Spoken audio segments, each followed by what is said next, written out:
రోజు మనం తలదించుకోవడానికి గల కారణం ఏంటి? అవమానకరంగా వెళ్ళడానికి కారణం ఏమిటి? మనం ప్రభువుని నమ్మాను, దేవుని ఆరాధిస్తున్నాం, నాకు ఎంత అవమానం ఏంటయ్యా, ఎంత అధిక అవమానం ఏంటయ్యా, ఇన్ని పరిస్థితులు నాకు రావడానికి కారణం ఏంటయ్యా నీవు అనుకోవడం కాదు. ఆయన అంటున్నాడు, నువ్వు అనుకున్నావు మంచిదే, నువ్వు అనుకున్నట్లుగా నేను సొంత కుమారుని లోకానికి అనుగ్రహించిన వాడిని కదా, మరి ఆయనతో పాటు నీకు నేను అనుగ్రహించాలనుకున్నాను. నువ్వు అడగనందునే కదా నీకు దొరికింది. నువ్వు అడగకపోవడం వల్లే నీకేమి దొరకట్లా. ఇప్పుడు అన్న ఉంది, అడిగి ఏం చేస్తున్నా, వస్తుంది, మొక్కుతుంది, వెళుతుంది, సంవత్సరాలు గడిచిపోయి ఒకరోజు ఇంటూ పెద్ద తుఫాను రేగిందా. ఏమి రేగింది? అలజడి, గొప్ప తుఫాను రేగింది. ఏమండి, పెని నాకు అన్నకు గొడవ అయ్యింది, సొంత చెల్లెలే గొడవ అయ్యింది. ఏమన్నాడు భర్త, అన్నాడు నేను 10 మంది పిల్లల కంటే శ్రేష్టమైన అంటే నువ్వు 10 మంది పిల్లలకి శ్రేష్ఠుడు ఎలా అవుతావు? నా గర్భం పండితే నాకు కుమారుడు ఉంటే నేను కూడా ఆశ్రయించబడిందని అంట. ఏడుస్తూ పరిగెడుతుంటే ఆయన వెనకాల ఏమి వెనకాల ఆమె షిలోహు ప్రార్థనా మందిరానికి వెళ్ళి సొంత కుమారుని అనుగ్రహించమనంట ప్రార్థన చేసింది. హల్లెలూయా. అలాంటి వాడు కావాలని అడిగింది. పాపం లేని వాడు కావాలి, అతిక్రమం లేని వాడు కావాలి, దోషాలు లేనివాడు కావాలి, ప్రజలందరినీ తండ్రి వైపు తిప్పే కుమారుడు కావాలి, తండ్రులను పిల్లల తట్టును పిల్లల తల్లిదండ్రుల తట్టు తిప్పే కుమారుడు కావాలని అన్న అడిగింది. మనం ఏం అడుగుతాం? ఒక కుమారుడు అంటూ ఆడి సంగతి పుట్టినాక సంగతి చూస్తామంట. ఆడు ఎట్ట తిరుగుతాడో, ఏం చేస్తాడో ఆడిని పట్టించుకుని లేదు, చేసేది లేదు, వాడు ఏం చేస్తున్నాడో ఏంటో తెలియదు. ఆడి పెరిగి పెద్దవాడు ఏలి కుమారులాగా తయారయ్యేదాకా మనకి అవగాహన లేదు.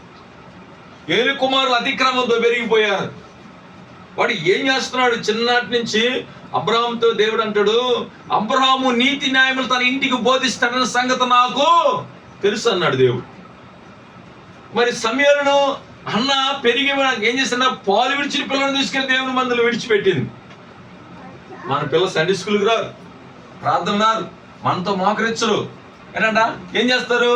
అల్లరల్లగా చిల్లరగా పాటలు పాడుతూ డాన్సులు వేస్తూ రకరకాలుగా మిత్రులుగా తయారవుతారు. కారణం ఎవరు అంటే అబ్రహాము కాదు, మనమే. అబ్రహాము ఇస్సాకును అలా పెంచలా, అన్న అలా పెంచలా, క్రమముగా దేవుని సన్నిధిలో పెంచింది. అడిగిన దానికంటే అధికంగా దేవుడు ఇచ్చాడు. లోపం ఎవరిది? మందే. అందుకే అన్నాడు రోమపత్రికలో సంఘంతో అంటాడు, అక్కడ ప్రజలతో అన్నాడు, సొంత కుమారుణ్ణి అనుగ్రహిస్తే ఆయనతో పాటు నీకెందుకు అనుగ్రహించడు? మనం ఏమన్నా అడిగామా సొంత కుమారుడిని? ఆనాడు నుంచి ప్రవచనాలు వస్తూ వచ్చి సొంత కుమారుడి లోకానికి వచ్చి రక్తాన్ని చిందిస్తే ఇప్పుడు ఆయనతో పాటు కూడా ఆయనతో పాటు సమస్త మనకెందుకు అనుగ్రహించడు? చెప్పండి. ఇప్పుడు చాలా మంది ఆడపిల్లలు పుడుతున్నారు అన్నాడు. నువ్వు అడిగితేనే కదా మాకు పిల్లడు పుట్టేదే. నువ్వు మోకరొచ్చు పాస్టర్ గారు ప్రార్థన ఎందుకు జరిగింది? దేవుడు అని ఇచ్చాడా? దేవుడికి జ్ఞానం లేదంటావా?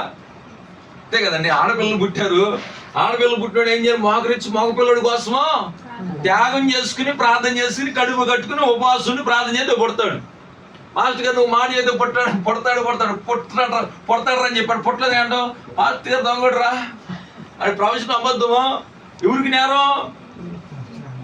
నువ్వు అడగవు, తిని పడుకుంటావు, ఉద్యోగం చేసుకుంటావు, విచ్చలవిడికి తిరుగుతావు, డాన్సులు ఆడతావు, తైదక్కలు ఆడతావు, అన్ని సినిమాలకి వెళ్తావు, ఏదో పిచ్చి పనులు చేస్తావు. మళ్ళీ నేరం ఎవరి మీద? ఎవరి మీద నేరం? దేవుడి మీద, పాస్టర్ గారి మీద.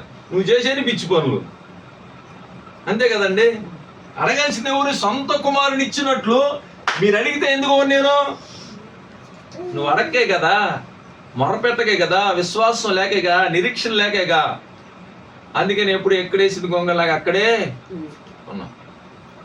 ఇప్పుడు రాహేలికి పిల్లలు లేరనుకో, అక్క మీద అసూయ పడిందని ఒకళ్ళ తర్వాత ఒకళ్ళ కంటానే ఉంది. ఎందుకు? దేవుడు అనుగ్రహించాడు. ఇప్పుడు రాహేలు పిల్లలకి ఎక్కడికి వచ్చి యాకోబు దగ్గరికి వచ్చి పిల్లల్ని నేను దేవుణ్ణా అని అన్నాడు. మరి రాహేలు కోసం ఎవరు మొరపెట్టారు? యాకోబే ప్రార్థన చేస్తే దేవుడు ఏం చేశాడంట? అనుగ్రహించాడు. ఇప్పుడు అట్లాగే నీకు పిల్లలు కావాలంటే ఎవరు చేయాలి? పాస్టర్ గారు ఎందుకు చేస్తాడు? పాస్టర్ గారు ఉపదేశం చేస్తాడు, నీ కొరకు ప్రార్థన చేస్తాడు, దేవుడు కార్యం చేయాలని చేస్తాడు. మరి నీకు విశ్వాసం లేకపోతే మనకెట జరిగిద్ది? అంతే కదా. ఇప్పుడు బియ్యం కలిపెట్టాడు కింద పొయ్యి మంట పెడితేనే కదా. పుల్ల వెనకాల పుల్ల తగిలితే అన్నం ఉడికింది. పుల్ల వెనకాల పొయ్యి మీద పెట్టాను ఉడుకు అని అంటే ఇట్లా పెట్టి ఉడికిద్దా? నానేమవుతుందంట? పులిసి బూరిలో అవుతుంది. అదే కదా. పనికి వెళ్ళి వచ్చినాడు ఏం చేస్తాడు? ఈపు వాయిస్తాడు. అంతే కదా. ఆకలి మీద వచ్చినాడు నువ్వు అడగకుండా, నువ్వు దేవుని సన్నిధిలో విజ్ఞాపన చేయకుండా, ప్రార్థన చేయకుండా, నీకు ఇష్టానుసారంగా నువ్వు జీవిస్తూ నాకు పిల్లలు కావాలి, నాకు పిల్లలు కావాలి, నాకు అది కావాలి, నాకు ఇది కావాలంటే ఎవరిస్తారు? ఎవరెవరు? ఏది కావాలన్నా దేవుని దగ్గర ప్రార్థన చేసి పోరాడి గెలవాలి.